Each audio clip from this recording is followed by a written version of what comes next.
Well, this is the Adirondacks on a rainy, cold August day. I'm told it's all because of El Nino in Mexico. I'm not sure. I guess that tall mountain way over there is Pete Gay Mountain, elevation 3130. It would be nicer if it was clear blue sky, but it is not. This is the Adirondacks in the fall, and fall really starts in August around here.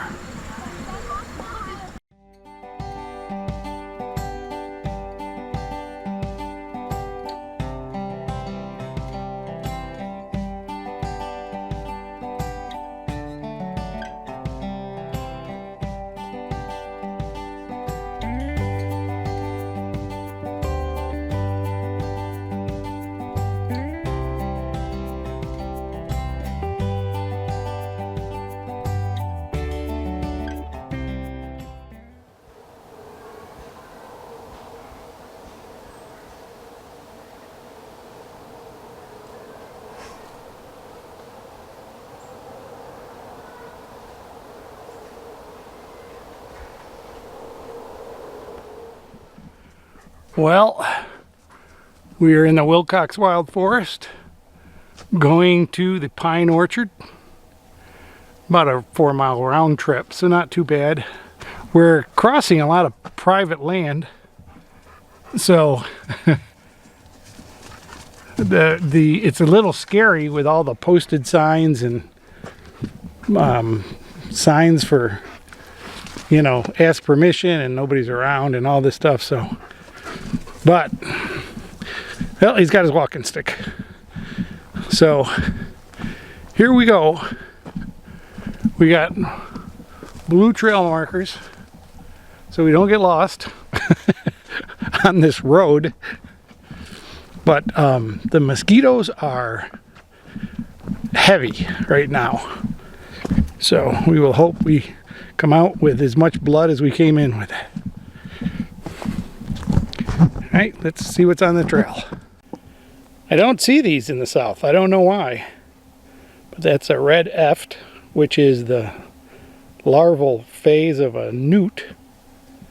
And they're terrestrial, while the adults are aquatic. Apparently, this trail is also used for snowmobiling. You know, practically every trail in the Adirondacks is used for snowmobilers because, I mean, you can't do much else with these trails. You can snowshoe, and some people try cross-country skiing, but it's awful hard. They really end up snowshoeing with cross-country skis. It's an interesting place in the winter, since winter lasts about 9 months. And then the bug season starts. May and June. You can barely live here with the bugs. This is not a bridge I feel good on. I can't imagine a snowmobile going over these. But it's just beautiful country. I can't even fathom how many beautiful fish are in this stream. Someday I'm going to get a fishing pole.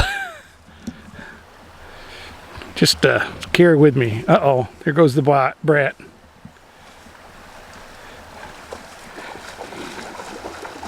He likes the water.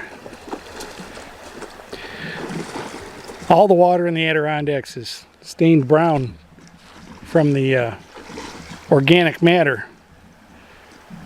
There's just so much organic matter. The whole Adirondacks is really uncomposted organic matter. It just doesn't have a time to compost up here. We're getting to that area where there are some really big pine trees. Great big monster white pines.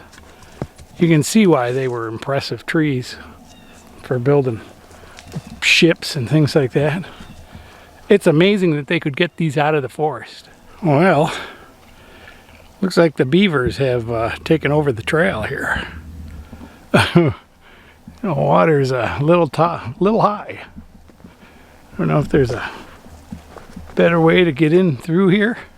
There's a dam. We can usually walk over that, which looks like there is. A little bit of beaver browse here. Look at that one over there.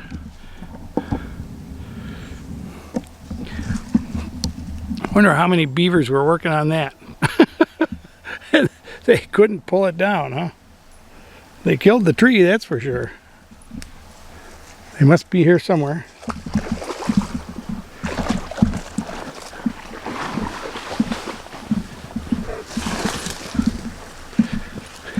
People have tried to keep this a viable path, but I don't know if that's going to work for us. But we do have the boots on. It's pretty impressive. I mean, this is an old dam. It's a couple years old at least, because it's so overgrown. I should have got you a picture of me crossing that, but I was afraid the second time I'd fall in. So, you know, the people who try to make paths out of logs don't understand how slippery logs get when they're wet, especially when they're in a place like a beaver dam. That's a pretty big dam. Look how wide that is. It goes all the way over there from here. I hear a little waterfall over there. Keela's gonna go check it out. I think it's just a minor dam from fallovers. Oh, it's just a little cascade of water through the rocks. He's looking for a stick. He likes water sticks for some reason. You see, the banks are not washed. No matter how much rain they get in the Adirondacks, they don't have flash floods because the whole Adirondacks is one big sponge. It just holds it and releases it a little at a time.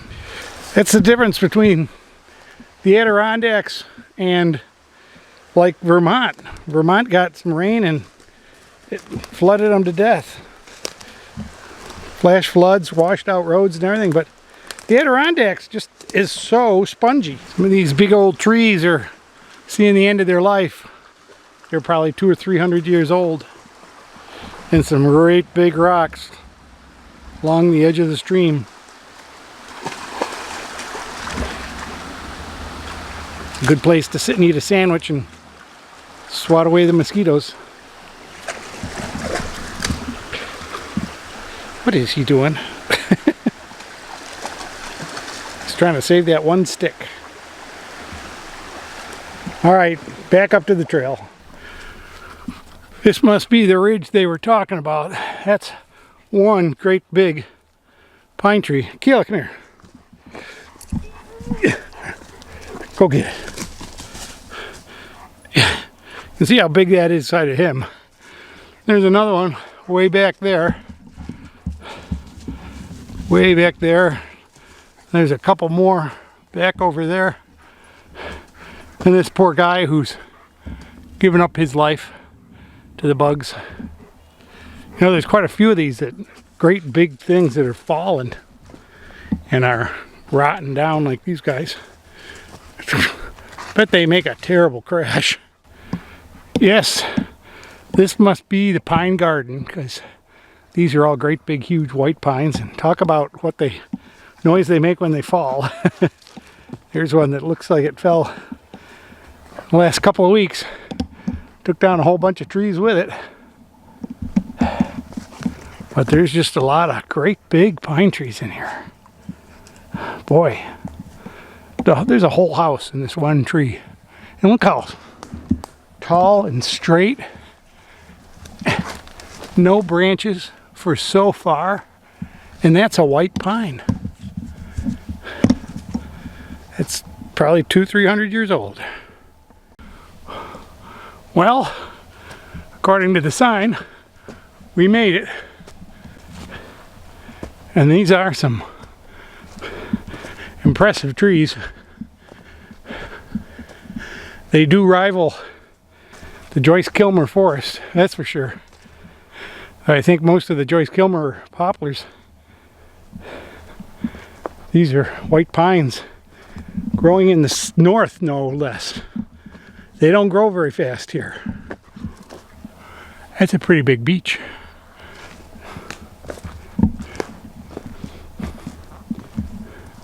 Sometimes it's just age and leave us alone. Oh, here's a big dead one.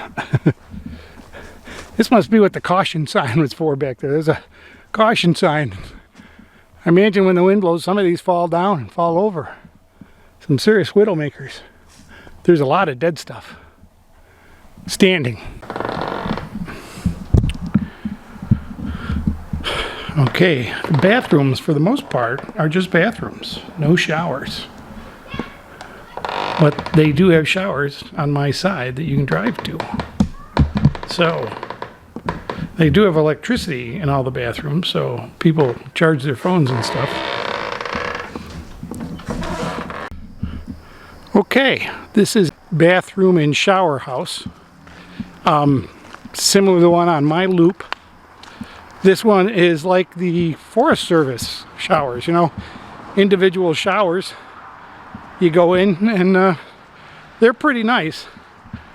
They have a bench and a shower, and it's a push button, but the push button doesn't turn off. It stays turned on until you push the button again, and then it turns off. Not many hooks, but they do have soap dishes and shampoo dishes, and they're pretty well properly sloped towards the drain. And there's a window, so you know when somebody's in it. And the lights go on and off automatically, so sometimes they just go on when you walk close. They're pretty nice.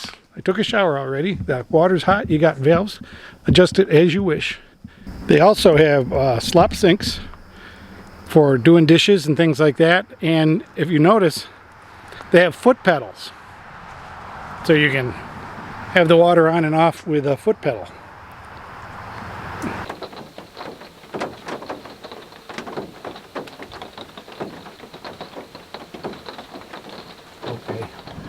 We are exploring the Adirondacks, some of the area around our campground, and this road we're on, this is a seasonal road, and it has a whole lot of dispersed campsites.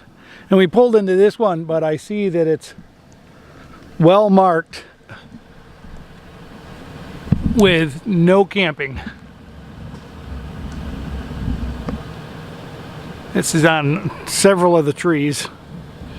No camping, no fires. You know what? If you look around it, it's extremely clean. There's not any garbage or anything. And it obviously was a campsite for a long time, because it's well worn. But we're gonna take some pictures of the campsites here. And like I say, this is about, I don't know, maybe 6 miles south of our campground, Lake Louie. And this is a real good road. It's got a few potholes in it. But you can tell, you know, it's well maintained. It's a 2-lane road.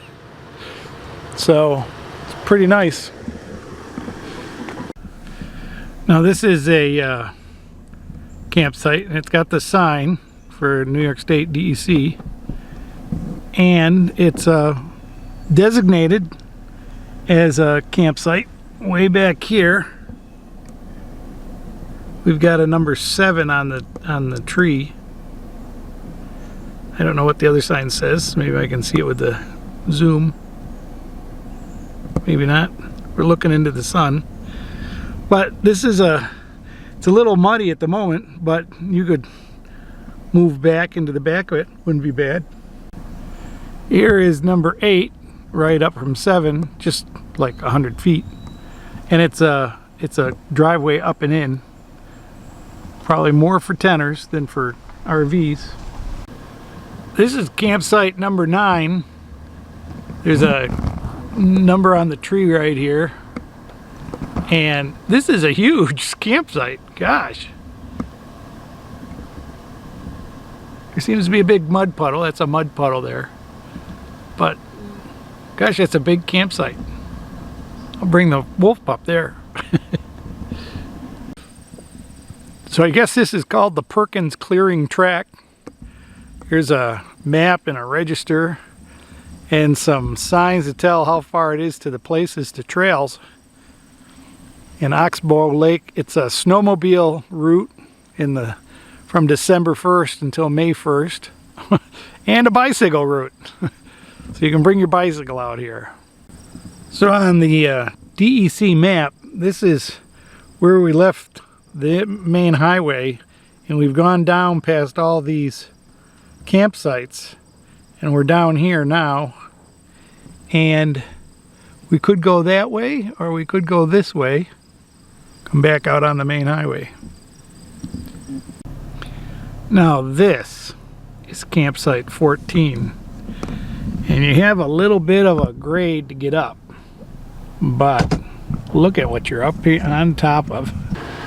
Like the perfect solar campsite.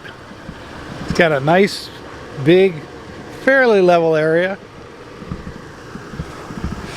The only minor thing is you're across the street from a logging operation. You can see the logs, but I think they're done. Maybe they'll. It's a little bit of a drive up there, but not too bad. Just take it slow, go over the bumps. So we were on the Perkins clearing tract, Cedar Lakes, Spruce Lake.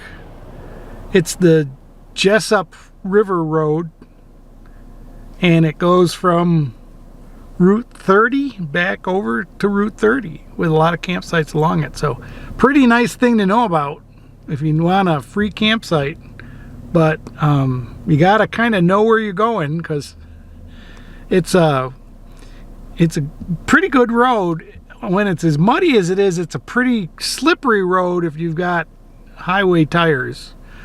But I always suggest if you go anywhere off-road, you really need to have all-season, all-terrain tires.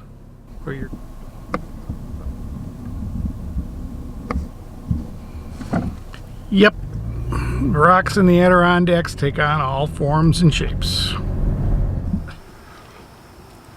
Okay, so today for dinner we're having this looks like fish, but it's chicken. It's frozen chicken, which I am thawing in the frying pan, and some egg noodles that were left over. So we're going to take those leftover carrots and egg noodles and cook them up until they're nice and tender. We're going to take the chicken, cook that up until it's nice and tender, and then we're going to mix this and this together with a little butter and some cheese. Hopefully it'll be edible. It might be good. You never know. I will generously call this my slim potato head dinner. It's what I had left over that I had to get rid of. So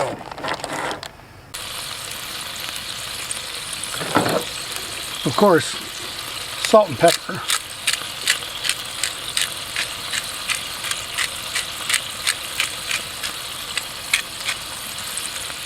Now the juice is cooking down on the meat, and it's looking good.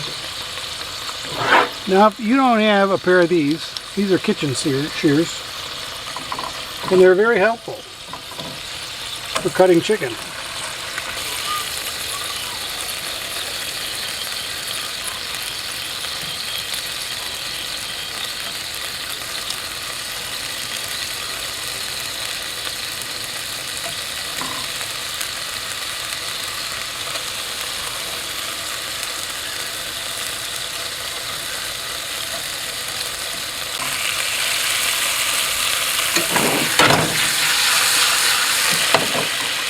So now the chicken is pretty well cooked, and now it's just time to brown it up, evaporate all that liquid, and then the noodles will go in when they're done. You gotta wait a little bit for them to cook though. So, be right back. You see that chicken's browned up nicely. It's nice and tender. Sorry, you missed that part. we drained the noodles and the carrots, and now we're putting them in with the chicken.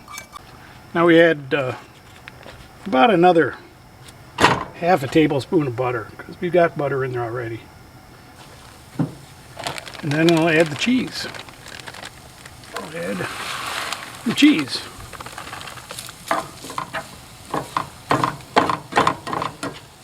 So there we go. That is the meal of the night. I really would have loved to show you how I ate this, but I was hungry and it was so good. It's gone. I really thought it was too much to eat, but it was gone. It's good. Now to clean up the pan, which is, I screwed up because I should have let Akila clean this up, but I put soap in it to let it sit for a minute, and so he can't have it. It's too late. Hello folks, it is time to wrap up this campsite. We are 4 days in the Adirondacks at Lake Louie, and it's a huge campground, and it has 208 sites. About 40 of them are under reconstruction. If you want a lakeside site, there aren't very many bad ones. The ones that are really bad are under reconstruction, so I don't know how long it's going to take for them to do that. I think it's a 3-year program, so by that time the lake may change. There may be all sorts of differences. For privacy sites, 206, 204, way in the middle of nowhere, way at the end of a road in reality. 208, 210, great sites. 192, 137 is a nice site. It's open to the sky for solar. It's a fairly small site, and it's right on the main road coming in, but great water sites. 126, 30, 130, 132, 169, 171, 173, 175, 192. There are a bunch of sites that are on the main road, Route 30, that are way down off the main road, right along the lake. Those are really nice. Site 5, 6, 12, 13, 14, 18, 19, 20, 21, 23, 24. They are on Indian Lake. Indian Lake connects to Lake Louie by a little waterfall that is right under the road. Lake Louie is a really nice little lake for kayaking around and stuff. It's got some nice marshy areas where there's a lot of birds and ducks and herons and things like that. Absolute fantastic lakeside sites are from 90, 92, 93, 95, 97, 99, 101, 111, 113. Those are the very best lakeside sites. Those are just awesome sites. The sites right across from them are pretty small and miserable. So if you're with friends that they've got lakeside sites and you don't, be careful. On the lake, you have to look at the map and see the sites that are on the lake. There are no really bad lakeside sites. They're pretty big, and they're pretty nice sites with lake access. But the Adirondacks is a phenomenal place. It's unique, it's old, it's preserved for the last 150 years, and there is a lot of places that are owned by logging companies. So there are places that are logged, but the actual preserve areas are 150 years old and haven't been logged, and they're natural, and they blow down, they're flooded, the Adirondacks is very heavily soggy, different than any place else. So it's a great place to come. The Northeast has its problems, but the greenery and the activities for hiking and things like that are just phenomenal. So make a trip. It's worth it. And with that, we'll close out this video. I hope you enjoyed it. Give me a comment. What do you like? What you like to see on our camping? We did some foodie stuff, and we'll see you on the next video. Thanks, folks. Subscribe if you haven't. Give me a thumbs up and leave me a comment. All right. Bye-bye.